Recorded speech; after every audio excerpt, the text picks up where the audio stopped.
Yeah, Silent Hill TDS, what's up? Yeah, come on. I.O.W. Sports Network, late night edition. Let's go. Come on. We about to raise the bar. Wild card mall. Everybody grab a seat, cause you know we about to spark. Late night sports talk. Modelo Le Cigar. Man, you don't wanna start. Wild card mall. We about to raise the bar. Wild card mall. Everybody grab a seat, cause you know we about to spark. Late night sports talk. Modelo Le Cigar. Man, you don't wanna start. Wild card mall. Hey. L Boogie with the hot flame, ashtray full of top names, little tree for your membrane. This the 9 hour time frame. I just snatched up a 6-pack, got my hands on a lid pack, whipping up a little batch of snacks. Yeah man, I think I'm all set. Late night, can't sleep, go ahead and just tap in. Better grab you a cold one, and we about to get some laughs in. Wild card on the microphone, he'll hit you with a couple flurries. Y'all need to just strap in for some entertainment sports commentary. We about to raise the bar. Wild card mall. Everybody grab a seat, cause you know we about to spark. Late night sports talk. Modelo Le Cigar. Man, you don't wanna start. Wild card mall. We about to raise the bar. Wild card mall. Everybody grab a seat, cause you know we about to spark. Late night sports talk. Modelo Le Cigar. Man, you don't wanna start. Wild card mall. Hey. Wild card mall. Wild card mall. I.O.W. Late night sports. Wild card mall. Wild card mall. I.O.W. Late night sports. Wild card mall. Wild card mall. I.O.W. Late night sports. Wild card mall. Wild card mall. I.O.W. Late night sports. Hey. Give me a second, let me light up real quick. Ladies and gentlemen, boys and girls, people of all ages, welcome to the I.O.W. Sports Late Night Hour Edition, hosted by Mr. Modelo himself. You already know the name by now. You know what I'm saying? Wild Card Mar. You already know the vibe. Pull up, let's go. We about to raise the bar. Wild card mall. Yes, sir. Yes, sir. Yes, sir. What a day to be alive. And your boy is back in the building. How's everybody doing tonight? It's Wednesday, huh? Did we all get over that hump? I know my headphones is looking kind of, they feeling funny. I don't know why. But anyway, as always, that's my guy. That's my homie, my brother from another. That's Silent Hill TDS. See it scrolling on the bottom of the screen. He made that dope intro for the show. Y'all make sure y'all tap in with my guy on Hitchhikers on YouTube. You see it. Show him some love. Please show him some love. Hey man, dope guy. Dope artist. Even a better person. And as always, y'all know what it is. Tap in with all our content. I.O.W. Sports Network, Facebook, Instagram, and most importantly, the YouTube channel. Like, share, subscribe, spread that word. What we got going on? I.O.W. Sports 1 on Twitter. You want to chop it up with me personally? KC Wildcard Mall on the Twitter. Wildcard Mall on Instagram and Facebook. But anyway, we got a lot to talk about. I'm hoping my boy JerzeyBoy MJ pop in. See what's up with him. DGD Podcast, what's up, man? Good to see you back up in the building, man. Appreciate the support, my guy. Do me a favor, DGD Podcast, drop your link to your content on YouTube in the comments so everybody can tap in with you, all right? And then I'll make sure that we show love and start following your content, all right? So do that for me. Man, speaking of other people's content, I got to shout out to my brothers from another mother, my podcast brothers at 613 Faith Productions, D-Man K Sports Podcast, Jay,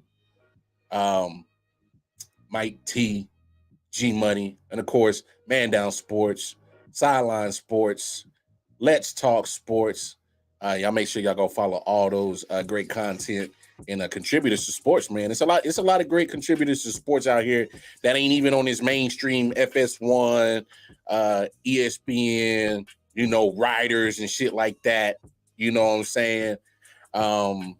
So, it's a lot of great content creators that like to talk sports. And, hey, we're all fans of sports, and I'm not dissing no other people that do content. I like to shout out the people that I rock with, that do a lot of collaborating with I.O.W. sports. So yeah, man, I hope you had a great show. Trust me, I understand the grind. You see, I'm on 351 episodes on this show. I got another, I think, 260 on the Monday and Tuesday shows that we do. And yeah, man, I got content. Anyway, let's talk some sports, y'all. All right. Y'all know what we talked about yesterday. I was very opinionated with the Carly Lloyd's what she had to say. What she had to say about Team USA and whatnot. And she got a former teammate that disagreed with her. And that happens. I wasn't expecting everybody to feel what Carly was feeling and how she, wanted to express how she felt. So she had a teammate, Allie Krieger. She says she calls Carly Lloyd's, criticism.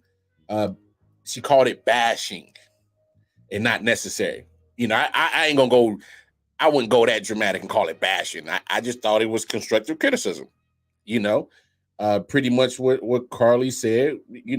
I thought she was spot on. So she goes. Krieger goes, I don't think it was really necessary to say what she said. We got through, right? I feel like people were in panic mode because we haven't had a really great game, feeling like we're the team that's going to win it and pull through. But ultimately, we get through, and that's what's most important. I get it. I get it, Krieger. See, but it's attitudes like that. And I play sports. I play team sports. And when you just think, oh well, we got through, right? What? Of course, we were supposed to get through. The women of USA soccer team was supposed to get through the group stage. They were supposed to be in the knockout round. They did that. They accomplished that. All right. And here's the deal. I get it. I get it. You feel some type of way. You think the criticism was because you made it seem like she was against anything. I'm just confused on how, and I'm not saying you're not supposed. We're not all supposed to see everything the same. I get that. But she goes, they're allowed to smile. They were allowed to enjoy the moment. They're allowed to be happy that they made it into the 16th with the tie. Yeah, that's not something we love to celebrate because we're not used to that. We can say that in a way that's not too arrogant. I'm just confused on what you're saying, Krieger. You saying, oh yeah, we shouldn't celebrate it, but then in the same sentence you say, well, they're allowed to celebrate. I'm confused. So you coming at Carly with her takes, but then you are really contradicting yourself in what you're saying. I'm confused. So I'm gonna read it again. They're allowed to smile. They were allowed to enjoy the moment. They were allowed to be happy, and they made it into the 16th with the tie. Yeah, that's not something we love to celebrate because we're not used to that. We can say that in a way that's not too arrogant, huh? So you didn't like the way she delivered it. It rubbed you the wrong way. Because you're not saying she's wrong. You're just saying you didn't like the way she delivered it. Well, that's her way of delivering it. She felt that way. I'm confused. Come on now. And And this is what bothers me. And Carly Lloyd, she walked back some of her criticism on Wednesday, saying, I was very critical of the team last night. I had some time to reflect, to sleep on it, and I want people to understand that I care deeply about this team. And I can tell, because you wouldn't have said it, but don't walk it back. Don't apologize to nobody. I ain't never, okay, I ain't gonna cap. I may have apologized to some people on this show because I was wrong about it, Take. But I never once apologized on any show about what I said. Because I said what I said. And I'm very, methodical on what I say. And it's my own fault. I used to get a lot of ass whoopers as a kid. So, and it was because I was just, I had a mouthpiece on me. I ain't gonna cap. And my ass would get whooped a lot because my mouth. And so my dad would always say, man, think before you speak. And so the older I got, that's always been my mantra. So always think before you speak. So it's like, come on now. Like, what are we doing? Like, don't, you can't walk back what you said. It's out there. So what, it ruffled some feathers. I thought you were so honest and real about your constructive criticism that I went on the show last night and praised you for it because you was right. So I don't know, Krieger, don't come on, man.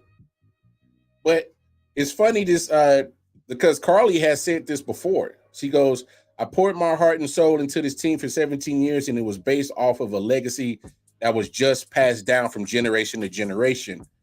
But she also said, what we had in the last several years was not a good culture. She said this last year. The mentality changed and it became toxic. And pretty much what she was kind of saying is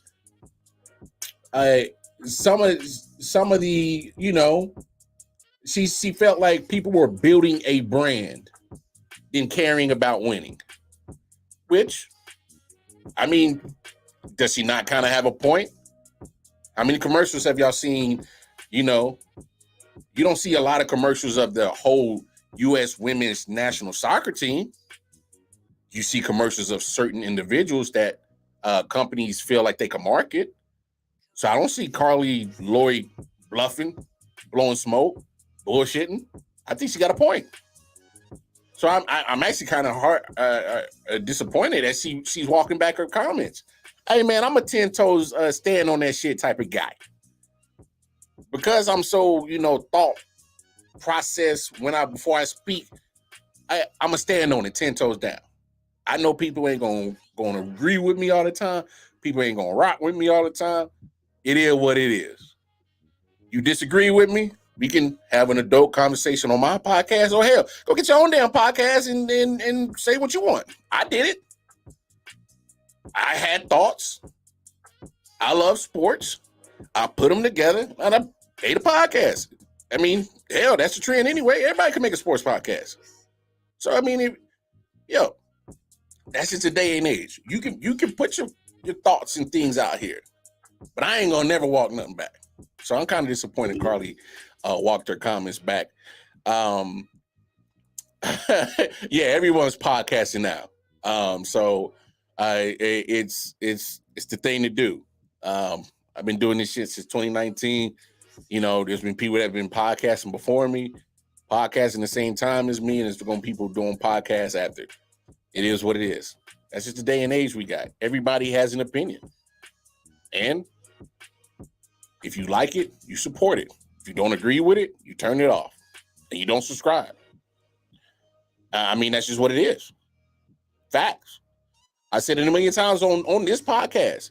If nobody don't want to rock with what I say, it's cool. I'm going to still continue to do what I do because I got goals in mind. You ain't got to watch. I appreciate and love the support, but you don't agree with me, you don't have to support it. To me, that's simple. That's simple. Which college football team do you think will overachieve and underachieve the most? I'm going to actually answer that with just one team. And I'm gonna preface this by this DGD. Colorado Buffaloes. And I think that team can fit the overachiever and the underachieve at the same time. And here's how Colorado can fit the overachieving part of it. It's because it's simple. You went 1-11 last year. You get 2 wins, you already overachieved. I mean, to me, that's overachieving. You went 1-11 last year. This year, new coach, new roster change. You get 2 wins, 3 wins. I think you already overachieved. But here's the kickback to this. Because of Deion Sanders has so many people waiting for him to fail and waiting for him to not do good, not have success. A lot of people will name it underachieving because he didn't get 7, 8, 9 wins in the first year. So to me, Deion Sanders and Colorado Buffaloes are in a real double-edged sword type of situation where, you know, it could look as overachieving because you get more than 1-11. You know what I'm saying?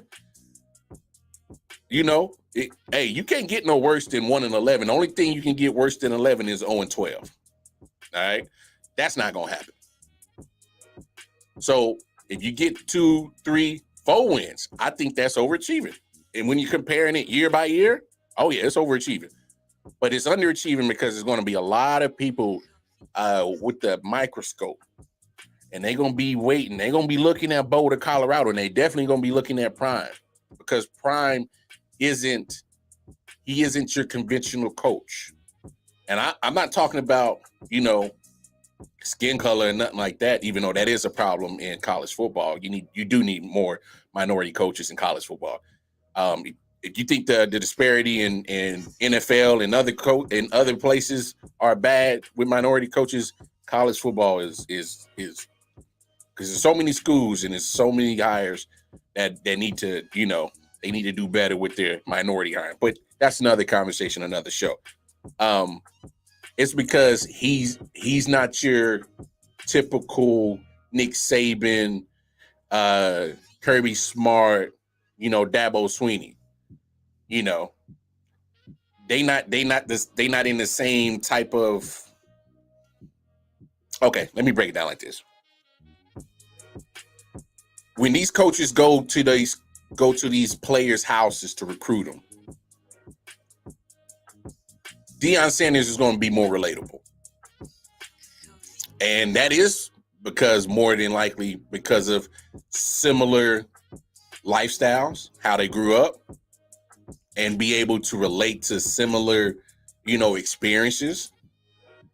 Unfortunately, Nick Saban and Dabo Sweeney and Kirby Smart, they can only recruit off of what they can possibly give. They may be able to find some relatable things, but not as much as Prime, you know, compared to those other coaches. Prime's going to be able to relate more. And hell, I said this before too. If I'm an 18-year-old, 17-year-old kid, junior, senior in high school, 4-star, 5-star recruit, and Deion Sanders comes recruit me, yo, he got me all eyes and ears.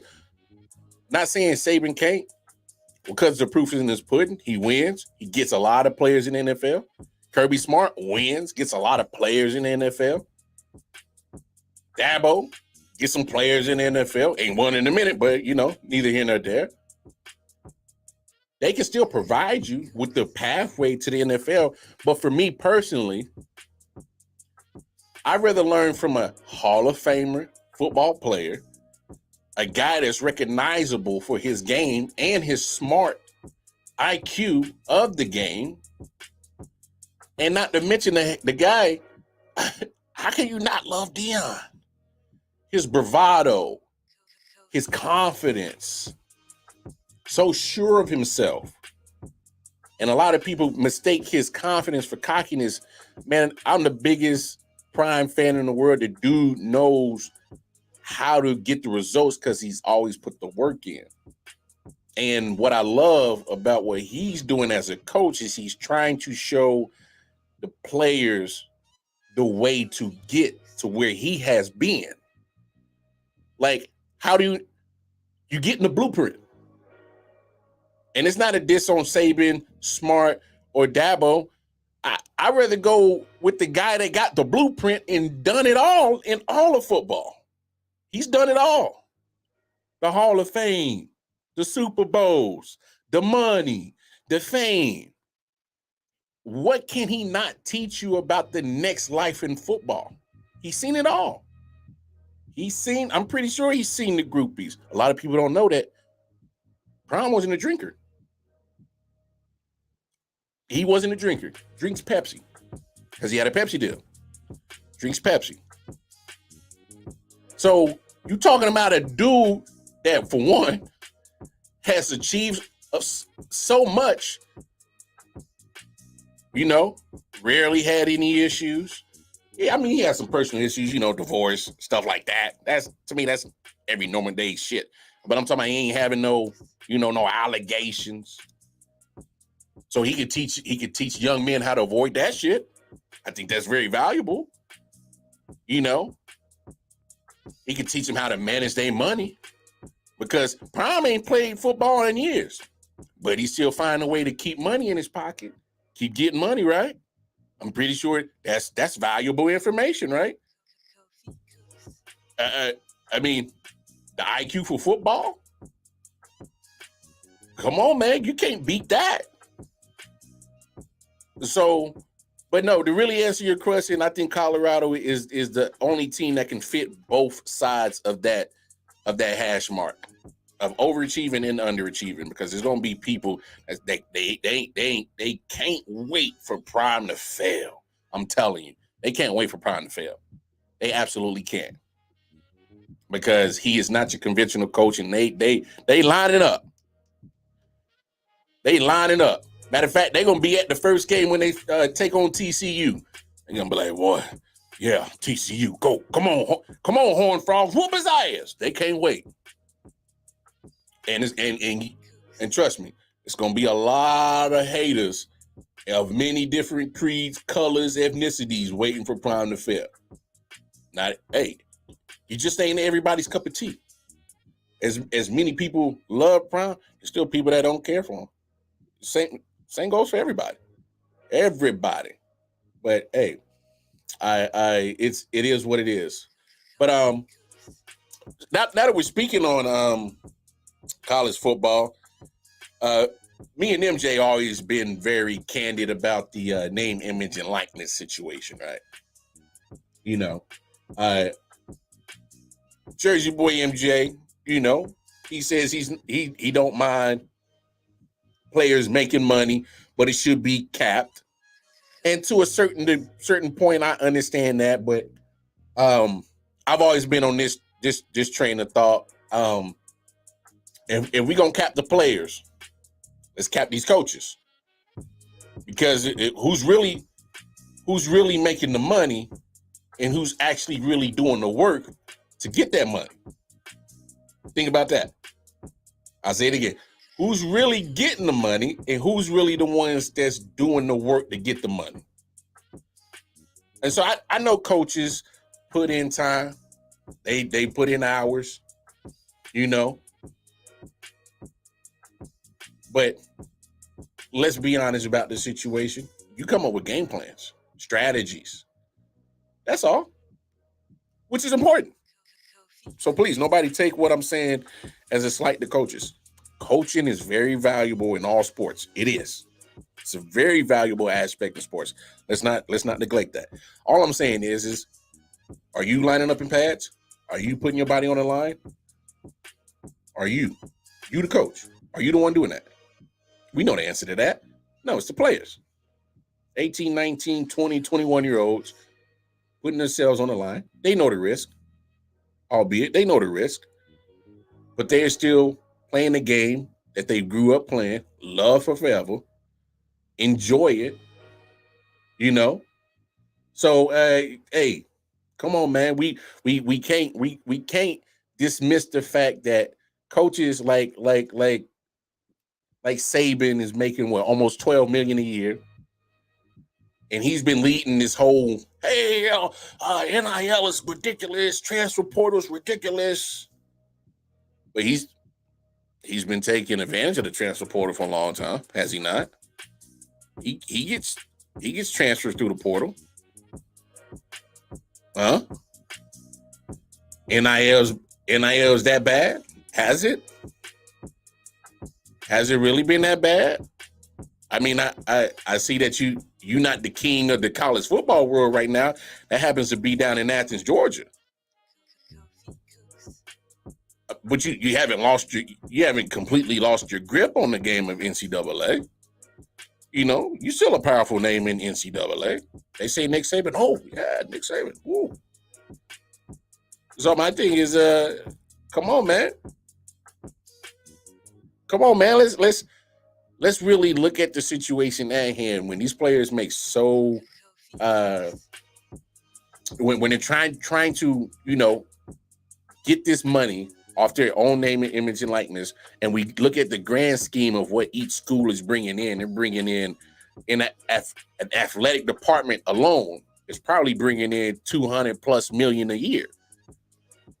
And a good chunk of that is NCAA football, along with basketball.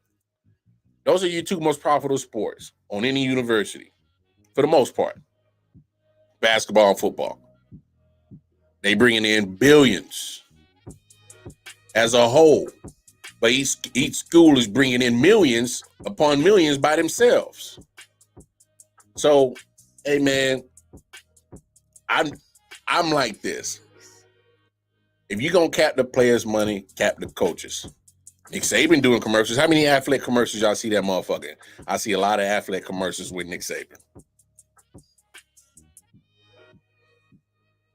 That's my thing. I think it's real hypocritical about all these coaches saying, hey, man, cap these players on their money, but you just making all kind of money. Just making all kind of money. But cap the players, though. All right. Y'all let me know who's the content creators of that whole NCAA content. Y'all tell me that. All right. But cap the content creators in the NCAA. All right. Make that shit make sense. And I get all the parameters. Well, they 18, 19, you know, they don't need to be with all that type of money. Well, they about to go pro anyway. Why not prepare yourself for it? I look at it this way. So what a player gets 10 million, 5 million, 8 million, 7 million, 6 million. They about to go to the big leagues. They about to go to the pros. They about to go to the pros, where the same obstacles that they're going to face on a college campus is going. Well, first of all, they already got to learn how to time manage, right? They're a student athlete, so you got to learn how to balance your athletic career with your academic career. That's already teach you life lessons right there. Time balancing, you know, managing time management, managing your time. That's a life lesson on its own. Okay, throw the money into it. Then, you know, that comes with the other things, you know, outside influences. You got to learn how to tell them no. The homies, you know, the thotties, you got to learn how to tell them no. I'm not saying don't dabble in the thotties. You know, I can't even cap. If I was 18, 19 with 2, 3, 4, 5 million in my pocket, hey, I make it rain. I ain't gonna cap. I'm a realist. I keep it real. But at some point, you gotta, hey man, if it starts harming my grades, stop harming my performance, you gotta know how to. That's life lessons. We can't keep pampering these babies. And see, that's why I'm saying, like, you can't pamper them. Man, I learned a lot of life lessons. And you know what's funny? A lot of life lessons I could have avoided if I just shut up and listen. Because the great thing about parents is they're supposed to give you the game, give you the blueprint of the shit that you're going to have to deal with, right? They tell it to us. We hear it. We don't take it in, you know, process it and keep it with us and keep life moving. Sometimes you got to learn shit by going through it. Sometimes that's the better option to learn shit. That's all it is. But in the same breath of that, you can always put, things in place. You can put financial literacy classes on the campus for these student athletes. You know what I'm saying? You can put certain things that can set them up to, how to manage your money, how to manage your time, how to tell people no. My thing is if you do the same thing with athletics, as in it's a beginning to your pro career, because it's getting you ready for what you attempt or possibly will be doing in your pro career, you can still do it in what you're doing in your college life and then transform it to your adult life. To me, it's the same process. So that's why I never understood why I want to cap NIL. What's up, AP? How you doing, AP? Yeah, it's 2023. Nothing makes sense. It don't. Hey, nothing makes sense. It's an overused phrase. Common sense ain't common. That shit is so right, so true. Some things that just looks like it should make sense, sometimes it just don't. And some people make it harder for no damn reason. I mean, for instance, what's the phrase? Don't try to fix nothing if it ain't broke. ESPN. They just changed their NBA team, their analyst team. Now they got Mike Breen still there. Now they putting Doris Burke to replace Jeff Van Gundy, and then they hired Doc Rivers to replace Mark Jackson. Hey, I thought those three together of Mark Jackson, Van Gundy, and Mike was it. They was straight. That was your A team. They broke it up. So things sometimes just don't make sense. You're right, AP. It's 2023. Some shit just don't make sense. But back to this NIL situation, because this is what they're doing. And let me pull it up real quick, because your boys, I saw this thing came down on ESPN on the app. It says the NCAA on Wednesday announced that it was crafting detailed rules for NIL compensation, and that all college athletes soon would be eligible for injury insurance after they leave school, which I think is dope. That is dope, because not everybody makes it pro. But we're going to use you while you on this campus to fill up them stadiums, get that concession money, parking money, ticket money, bowl game money, TV money. We're going to use you up. Don't get hurt, though. But now, I like this. I don't understand what took NCAA so long to finally get players, injury insurance after they leave school. Come on now. Yeah, y'all should have been doing that. Y'all been making billions y'all been making money hand over fist. And y'all just now coming to the realization we got to take care of these athletes? How long the NCAA been around? Now 2023, you finally had an epiphany. Oh my gosh, we got to take care of them. No, hey, y'all a dime short and a minute late. So, but NCAA Division I Board of Directors directed the Division I Council to deliver a proposal in October to regulate the way college athletes can make money off their fame. The NCAA lifted its ban on NIL compensation in 2021 and has been operating with an interim policy that broadly bans pay-for-play and recruiting inducements. Myriad state laws, meanwhile, have been setting the rules for NIL, and college sports leaders have been lobbying federal lawmakers for help.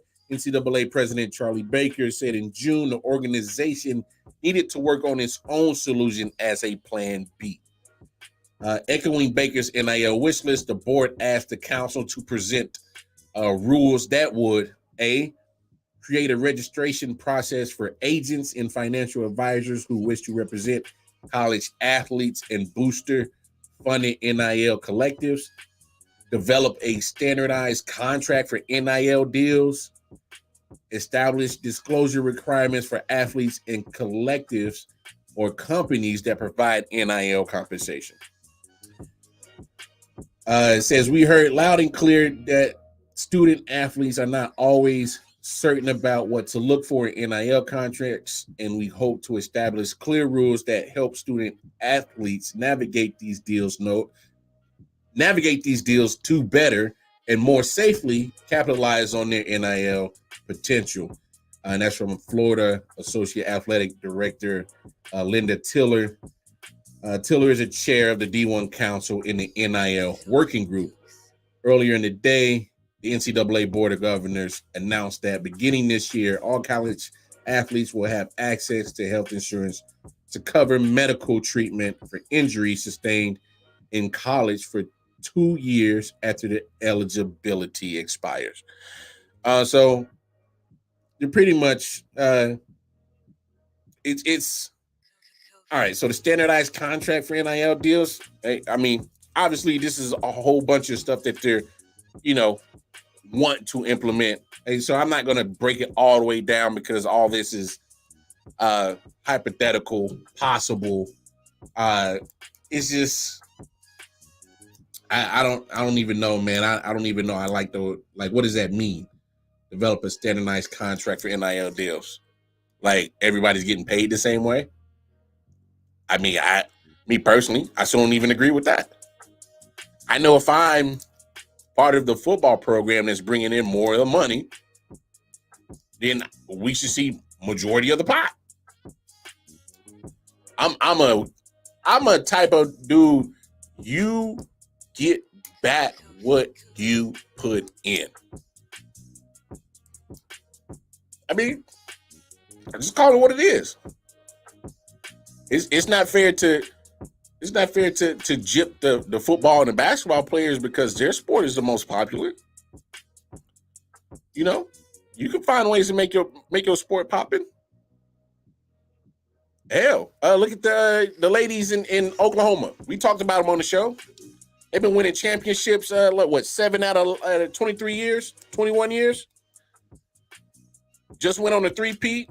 The Oklahoma ladies softball Sooners balling. If they bringing in the money, pay them. We all know what it is. We sports fans. We like winners. Hell. DGD. Come on. We know who make the most money in Georgia. We know who make the most money in Georgia. Why should it not go to the football program? They make the most money. Hell, football programs, basketball programs, more than likely finance majority of schools. Let's call it what it is. Come on, man. This shit is simple. Hey, man, you want the money? You gotta go put in on it. And here's the thing: it's not like basketball and football was always been the most lucrative sports. NFL wasn't the most lucrative sport. It had to get to that point. So find a way to get to the point where you're the most lucrative sport. I mean, if I'm crazy, I'm crazy. So, yeah, you got a point. You got a point right there. And you especially ain't making no money if you ain't got no football program. That's just a fact, especially in NCAA. If you ain't got a football program, you ain't trying to make no money. I'm just sorry. I ain't sorry. That's just what I see. That is what it is. But we'll see what happens with this NIL. I'm always for the players getting their money, getting their bread, because they're the ones that's risking their body. I just think that's fair. But at some point, they was going to try to put a cap on it. I knew they would, because that's American way. I'm not getting political. Well, that's another conversation for another day. Don't mind me, y'all. Don't mind me. But I will say this, y'all. Now, so AP, when you say it's 2023, nothing makes sense. Yo, y'all peep this out. So Ronald Jones, played for the Buccaneers, won the championship, went to Kansas City last year. Now on Dallas, still like 26 years old, but now he's team hopping. Check this out. So he got a 2-game suspension. All right. So, yeah. So the NFL suspended Jones for 2 games for violating the league's performance-enhancing drug policy. On Tuesday, Jones said he failed the test was for a heart medicine that has been prescribed since he entered the league. While saying he is responsible for what he puts in his body, he is disappointed in the NFL's decision.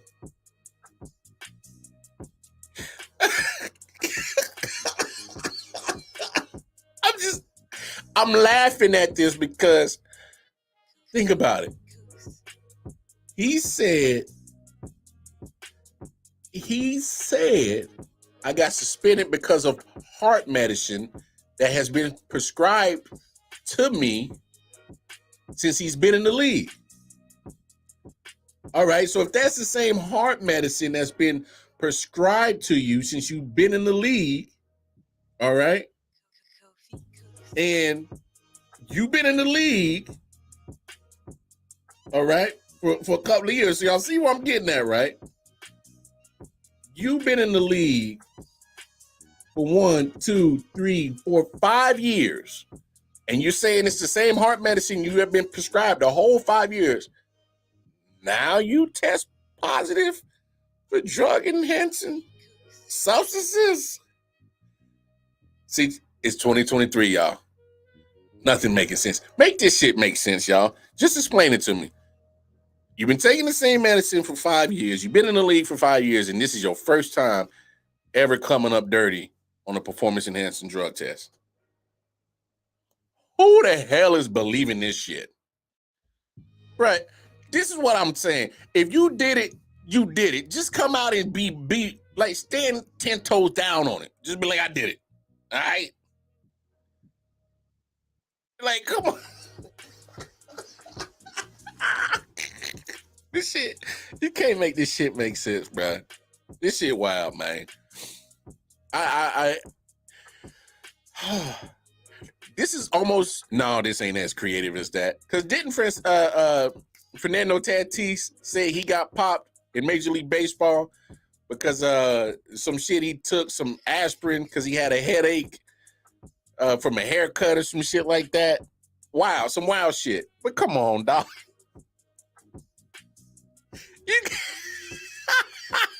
You can't make this shit up. Like, come on, man. You don't try to don't try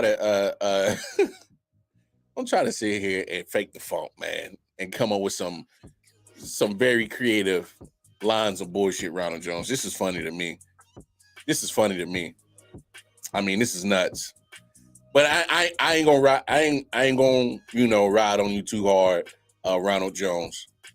It's just I saw that. I put it on the things to talk about because I was like, I gotta talk about because I just think that's come on. That's the biggest load of shit I ever heard. That's the biggest crock of shit I ever heard. But do you, bruh. If that's your excuse, that's almost equivalent to dog ate my homework type shit. Like, come on, we know the dogs don't eat homework, bruh. You ain't got Cujo in your house. You know what I'm saying? Cujo ain't in your house. Like, come on. Like, what are we talking about, bruh? This shit is wild, bruh. But let's stick in the football. Now, when you hear things like this, right? He said, but this one time,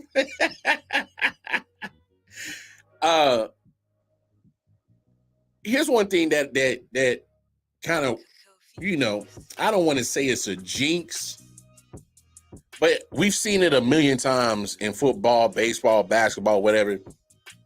When the owner gives a certain player a vote of confidence, or say something in the media, or say something and like, you know, I'm confident that this will be my guy and all that. And you know, when they get support from ownership. All right. Hey man, this is all I'm gonna say. Your boy Desmond Ridder down in Atlanta, he just got his what to me it's a sign of doom. I call it a bad omen. Anytime a player isn't a high draft pick, ain't getting paid a lot of money, and it's early in his career, and you already getting a vote of confidence, words of confidence from your owner. Maybe I'm reaching. I may be. But when I see things, I hear things like this, I'm like, because I've seen it a bunch of times. We really love him. You know, we adore him. We really rock with him. He's our quarterback for the future. So literally a day after Atlanta Falcons owner Arthur Blank said he believed in quarterback Desmond Ridder as the future of the position with his franchise. So Arthur Blank, the owner, says that yesterday.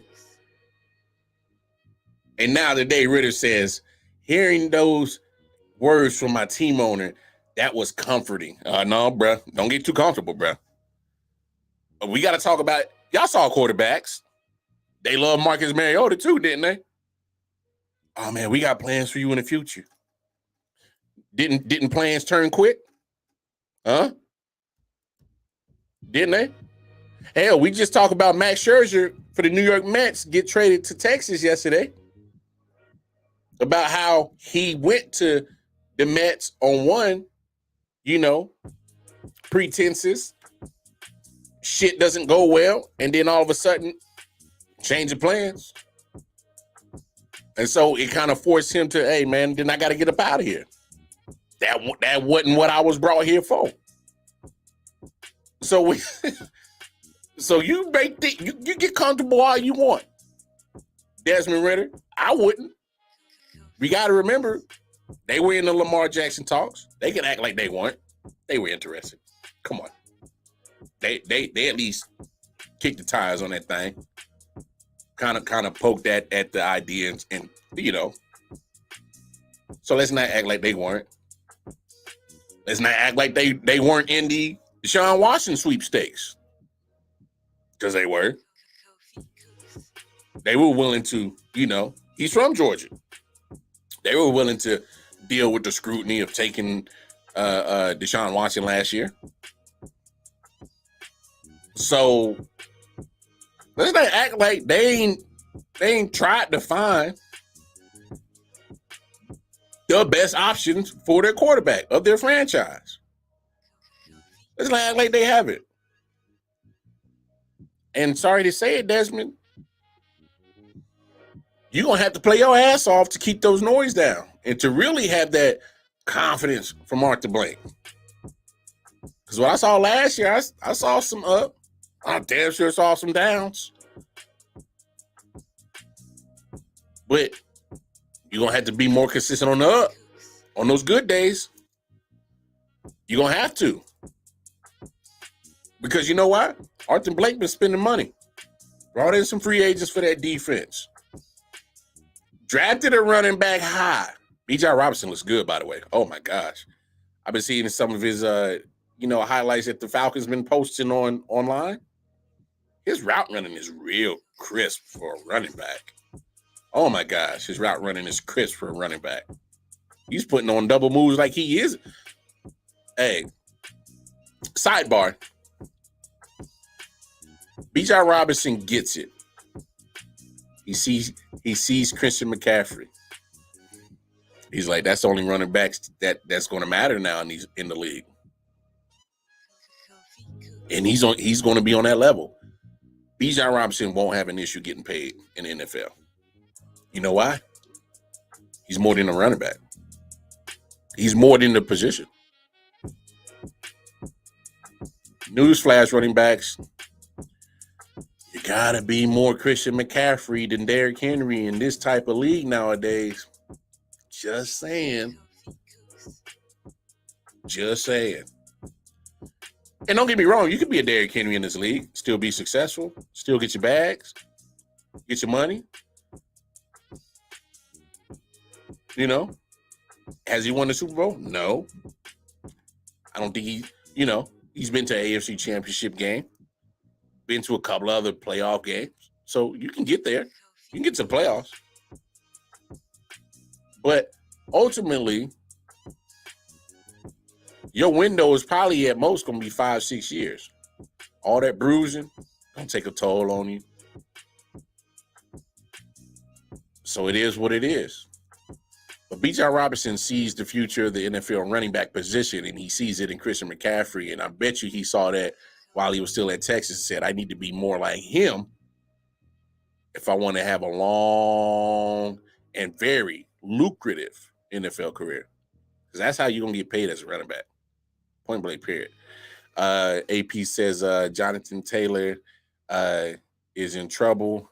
Jim might tag him next year to keep him again for the low. Here's what it is. It's okay. So Jim Irsay's been saying some wild shit. And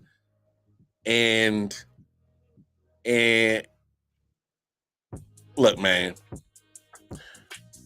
Jonathan Taylor, and I don't even think it's necessarily Jim Irsay's fault. His agents kind of been working funny, and he switched up agents late in the season. And when the owner has said something, Jim Irsay has said something, tweeted something. We talked about this last week on the show. Jonathan Taylor's agent responded, put him in the middle of a Twitter beef. Like, come on, bro. You as an agent who negotiates the amount of the check that the owner signs, how smart is that to get in a Twitter beef? And Jonathan Taylor is a damn good running back. But he has no long-term financial stability because he's on the last year of his rookie deal. And yo ass as an agent gonna put me in the middle of some mess with the owner, the guy that actually hands out the checks and signs them over. You get in a Twitter beef with him? Come on, man. You fucking up the church's money. What are we doing? Come on, bruh. What are we doing? Don't you know it's already hard out here in these streets for a running back to get paid? And you beefing with the guy that signs over the checks that you supposed to negotiate? Hey, man, if I was Jonathan Taylor, I'd have fired that mud down. Trash. Like Bubba Dub say, trash. I'd have got rid of him ASAP. Come on, man. You damn right Jonathan Taylor's in trouble, AP. And it's more because of his of his agent. Now, Jim Irsay kind of said some foolish shit out the world, but we talked about it on the Day Show. Your man, he got a long history of not paying, running backs. He's been on that train. So you can't knock him for that. So I mean, it's wild. But yeah, Jonathan Taylor's in trouble, man. Jonathan Taylor's in trouble. But it is what it is, man. He go, boy, he's in trouble. Yeah, it's gonna be hard for that man to get paid. Hey man, look what the cat then drug did. You ain't even got no light on you, man, and I can't even see your big ass mug, man. What's up, MJ? Nah, man. I'm all right. Chilling, man. Chilling. I apologize for not being on. Just some, Nah, you good. We on there, man. You ain't got to explain nothing, bro. It is what it is. Come on, man. Before we get out of here. I just heard you say you're talking about Jonathan Taylor. Oh, yeah. Yeah. AP brought up, he said Jonathan Taylor's in trouble. Jim Irsay might tag him next year to keep him again for the low. I will also put this in here. You know why he was so adamant on not trading Jonathan Taylor? Because he knows that he can tag him. He's not gonna trade him. So it's just not gonna happen. It's just not. He said I'm not trading him. And so I don't blame him. You got a great running back. So Yep. Yeah. And then peep this, MJ. Even if he requested the trade, it wasn't gonna matter because they're gonna do the same thing that they did to Austin Eckler in LA. Oh, you want to trade? All right, go ahead. Go seek a trade. But we want this compensation. And they're gonna set it up so damn high. Ain't nobody gonna pay for that compensation. It wasn't gonna happen. Exactly. They weren't nobody gonna pay it. They're gonna be like, oh well shit. That compensation's so high, why would I do that for a running back? They weren't gonna do it. You don't pay that compensation for a running back. Capital wise. At minimum, let's say it's like 2 first or like a first and second. Hell no, they ain't gonna do it. No, not for a running back. Absolutely not. Definitely not for that position. And so it even though he asked for the trade, it ain't gonna happen. It even if he said, "Oh yeah, we'll go ahead and seek a trade," or if he just said no, regardless, it wasn't gonna happen. Nope. And the jacked up part is when your compensation is that high for the trade value, you're still valued pay wise down here at that position and running back. So value at yeah. That's fucked up, right? Yeah, hey, that's the scheme, bro. You know? And that's why we've always said on this show, man, don't have this argument now on a Zoom meeting on a Sunday about it in 2023. You got to have that conversation in 2030 when the next CBA runs up. And y'all jokers ain't even going to be in the league for that shit. No, sir. So you should have did that a couple of years ago or a few years ago when they was talking about the CBA then. You should have had that conversation then. How many years ago was that Le'Veon Bell situation when he sat out? That was what 4 or 5 years ago? At least 3. No, more than that. Yeah, it got to be more than that. I'm thinking like 5, maybe 6. Yeah. So in between that Le'Veon Bell situation, there was another CBA that was agreed upon. Should have had that conversation here. Agreed upon and then ratified. Yeah. Yeah. So come on, you can't. And I think those CBAs are almost like 10 years, something like that. It runs up till 2030. Yeah. Come on, man. I ain't trying to hear that shit no more.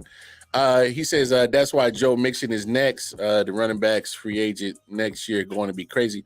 Well, Joe, not really because he, I didn't mean to cut you off, but I would say not really because Joe Mixon knows what the market value is going right now. He took a pay cut to stay in Cincinnati. Sure did. He took a pay cut, man. So he knows the way to. But he kind of had to though, MJ. He kind of had to. Yeah. Though. Oh, I agree 100%. Because his name been having a couple of gun situations in Ohio. That ain't a good look for the squad. I mean, Ohio needs to change their gun laws. I don't know what the gun laws is there anyway, but his sister got her back, his back, which is cool. My sister don't. Fucking cunt. Yeah, but Mixon, he knows what's going on in the market. Yeah. So he's not gonna be commanding, give me, 13 a year.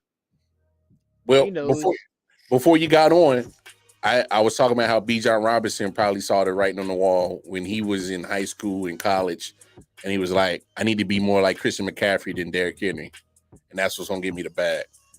And that's just what it is. Joe Mixon is not closer to Christian McCaffrey.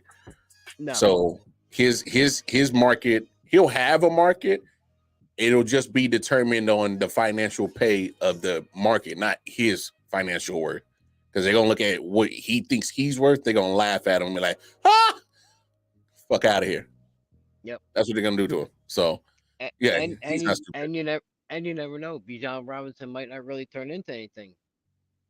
Well, You know, he might turn into just like a an average. I wouldn't say average, but not what you think. well, I'm not saying you're wrong, MJ. That potential not living up to the hype is a possibility. It is. I'm not ignoring that. But what I'm saying is, oh yeah, what I'm saying. Yeah, I get what you're saying.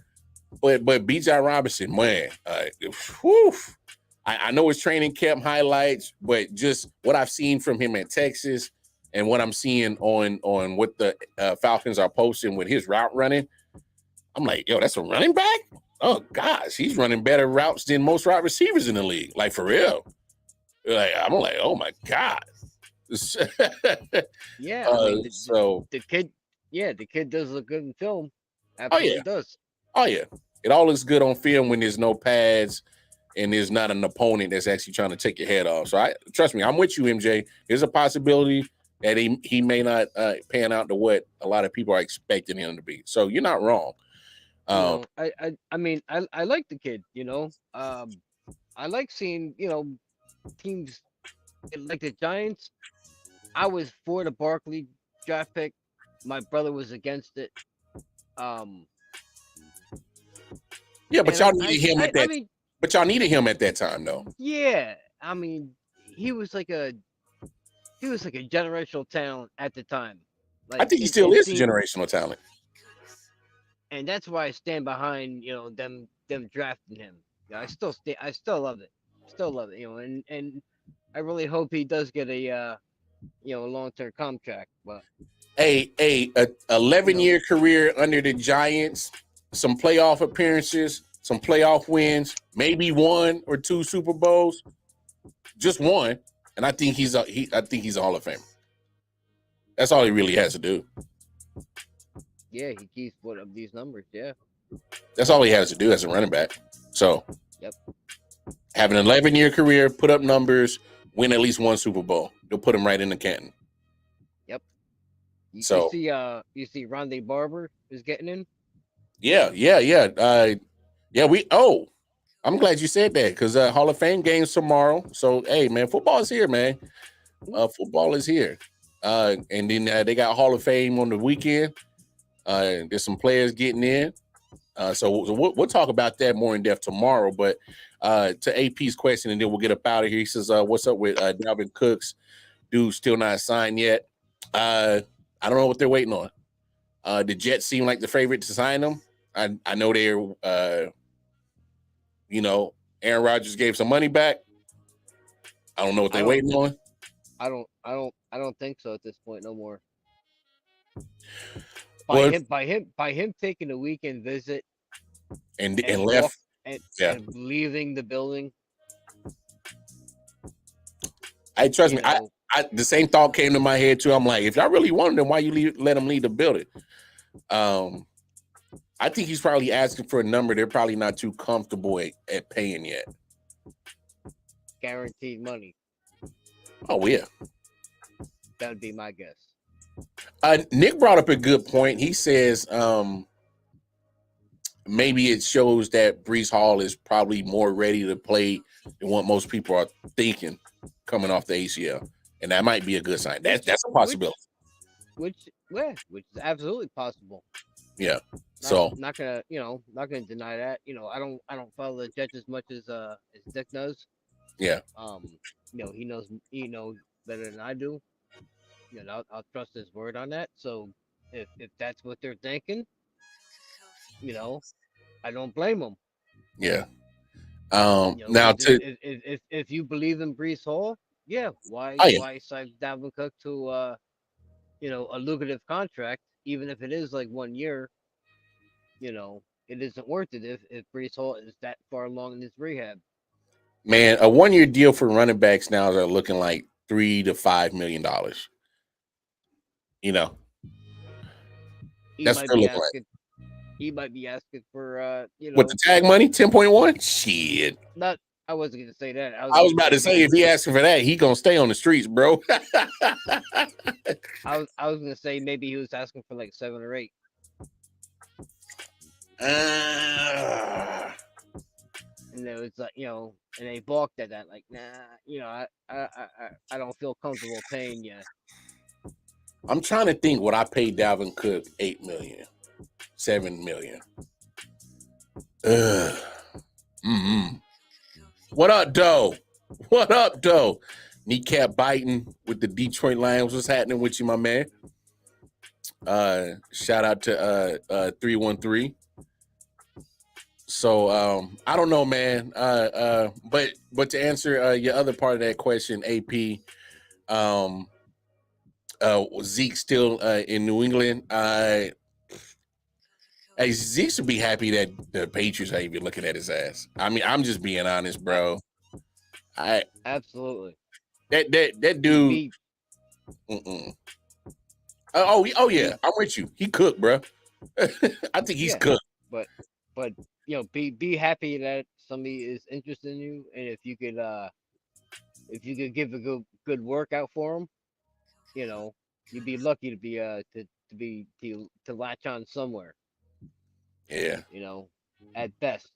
I just well, the reason why I'm not big on Zeke, because I really think he hasn't been playing healthy the last 2 years. No. His knee's been pretty fucked up.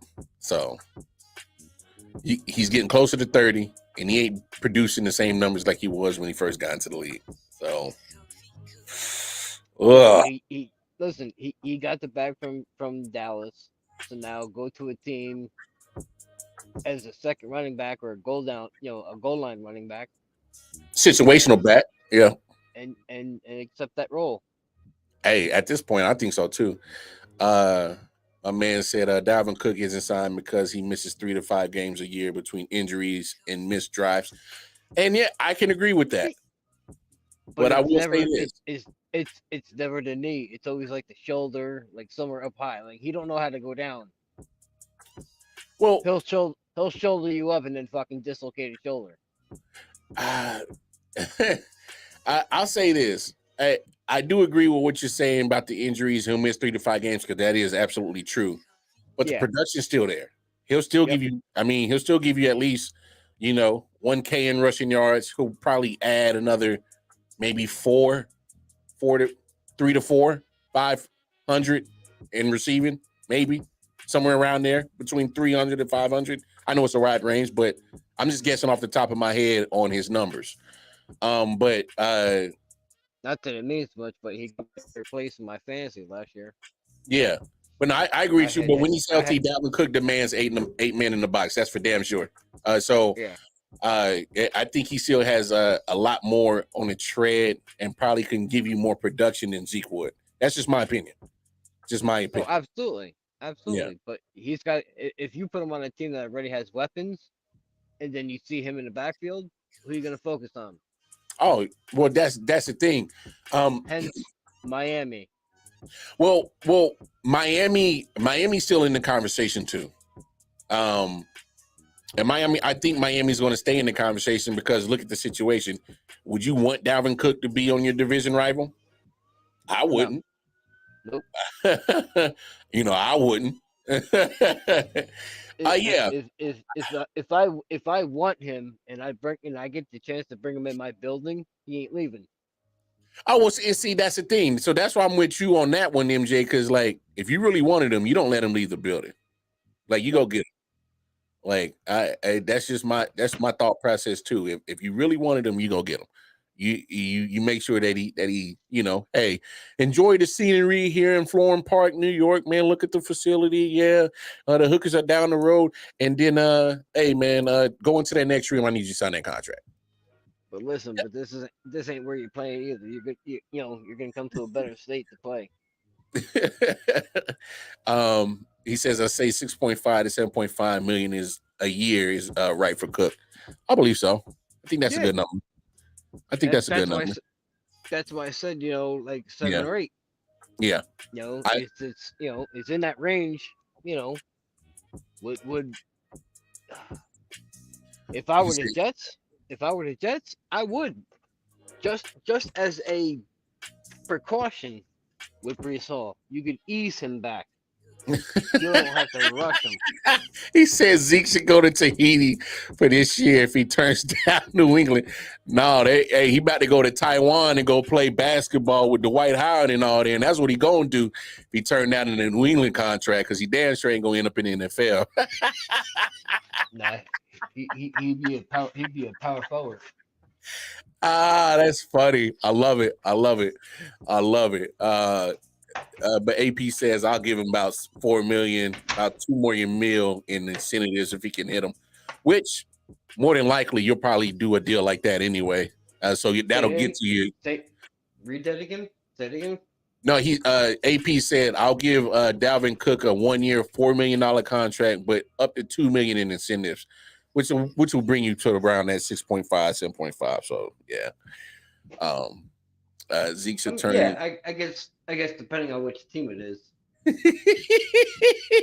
Hey, Eddie Lacy was so good, but ate his way out the NFL, and it was such a shame, bro. That was such a shame. Oh yeah, that was such a shame. He was such a shame. He was a dope running back, dude. Yeah, he was for dope. A little bit. Hey man, then he blew up. Yeah, but man, we gonna shut it down, man. We did a little bit of overtime. I think that's my guy Jeremy over there. Real quick, can I touch on? Did you talk about the Yankees tonight at all? Well, I didn't do it out of respect for you, because I wanted to talk about your man Herman and how I know it's a tough loss for the Yankees to take him out the bullpen. Take him out the rotation and not have him on the team. But man, I can appreciate a guy that's willing to go ahead and take care of his business as a person to take care of that situation, man. Because, hey man, about the reports that I was reading, it was going down. It was going down. It was going in a bad direction. So, hey man, I say kudos to the man. It takes a real man to admit your problems and go fix it. So I'll stand on that hill. I'll die on that hill. I think that's a stand-up situation. I'm doing the same thing, but it's not for like substance abuse or alcohol or not like that. But regardless, to me, it's I would still treat it the same way, as in it takes a real person, a real stand-up person, to admit problems and then go out and go fix it. He's acknowledging something. I'll tell you firsthand, just walking into that place alone, man, that first step alone is some scary shit. Yeah. No, so, but I just wanted to talk, for about a minute, just about tonight's game.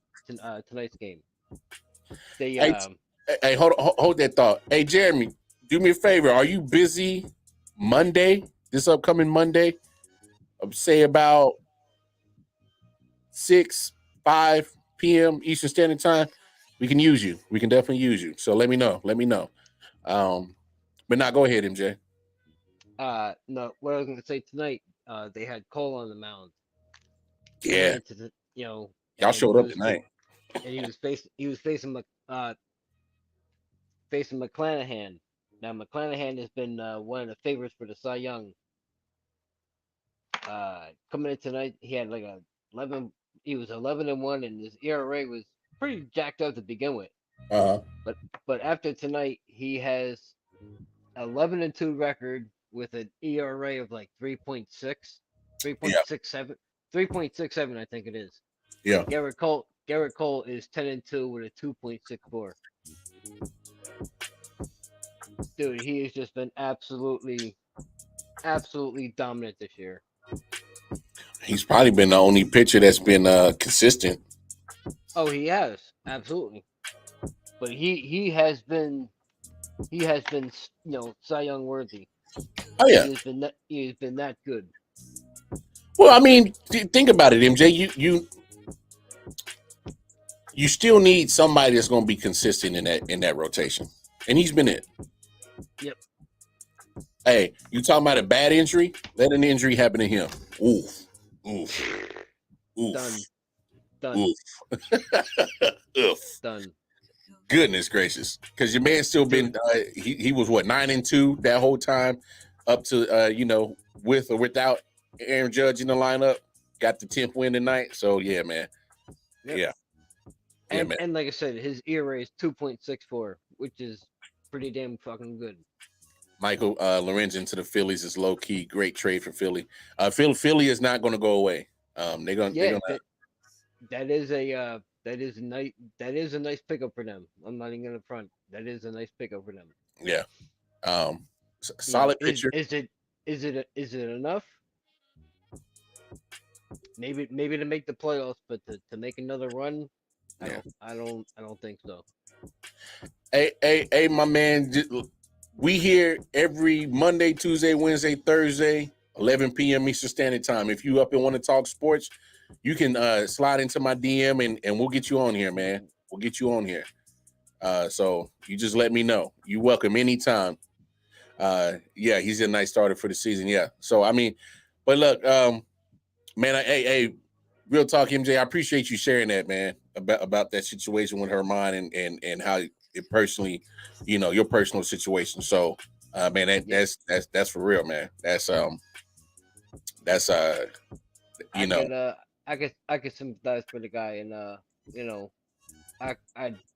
salute him, man. Takes real balls to walk into somewhere or to admit, something ain't right. Oh no, and that's why I'm with you on that. Hey, because I'm not even looking at this as baseball. I'm looking at this as like, yo, homie made a cry for help, and he asked for it. Yeah, he took it. He's taking it. He's taking the right actions. Now he but we still got to hold him accountable. He got to take care of his business. Oh, absolutely he does. He got to take care of his business. Oh, bro, I hope you see that comment, because I went on Nick's show and I pretty much said the same thing. I'm like, bro, he's literally taking Packers and moving them to the Jets. He's pretty much set up in the same situation. I think so. That's just my opinion. Solid defense, solid to good defense. He had some solid and good defenses in Green Bay. Let's not cap. Had a good corner, had some good pass rush. He's going to get that on the Jets. Good corners, good pass rush. Running back and a wide receiver. I think he got all that on the Jets. A wide receiver and a running back. He had that on the Packers. I think he's in the same situation. Bro, But he had a better running back and a better wide receiver. Yes, but hold on. What I'm saying is he had a path of least resistance in the NFC. This AFC is a gauntlet, bro. And that's what Jets fans don't realize. Hey, I went on Nick's show and tried to put it out just like that, and that's all I can do. If Jets fans don't want to hear it, that's up to them, man. That's up to them. That's all I know. Listen, I ain't taking away from the Jets or all their additions and their aspirations, but it's their bubble's gonna burst pretty early. Hey, man. I'm sorry. I'm sorry to tell them that. It just look. If everything goes well, the ceiling is 12-5. The floor is 7-10. That's all I'm gonna keep it at. I think they're gonna be in the middle somewhere in between there. I don't think they're gonna get to 12, and I don't think they're gonna fall to 7. Hey. I would love to see the lower side. That would be fucking awesome. Yeah. Just to hear the crying. He said they're the second best team in that division. Miami's no chump. Buffalo's no chump. I'm not even worried about New England.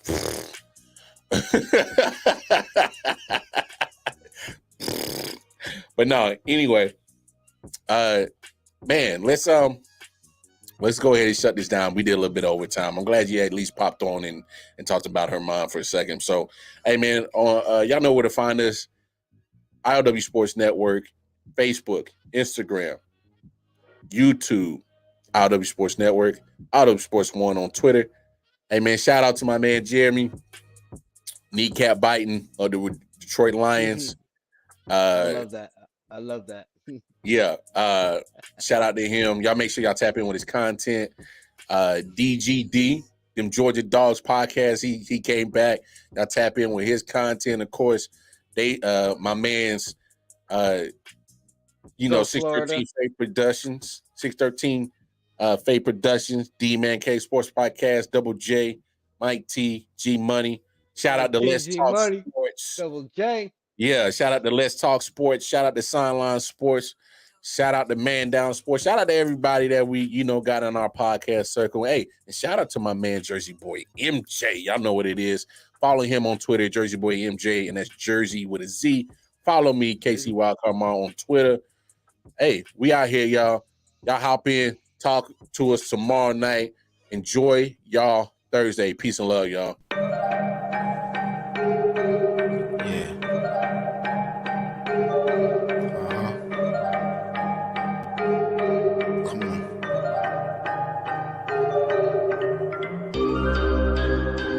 Silent Hill, TDS.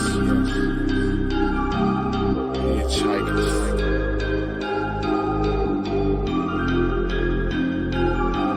Yeah, smoking so much dope, I'm seeing traces. Visual lasers, load across the scene is dangerous.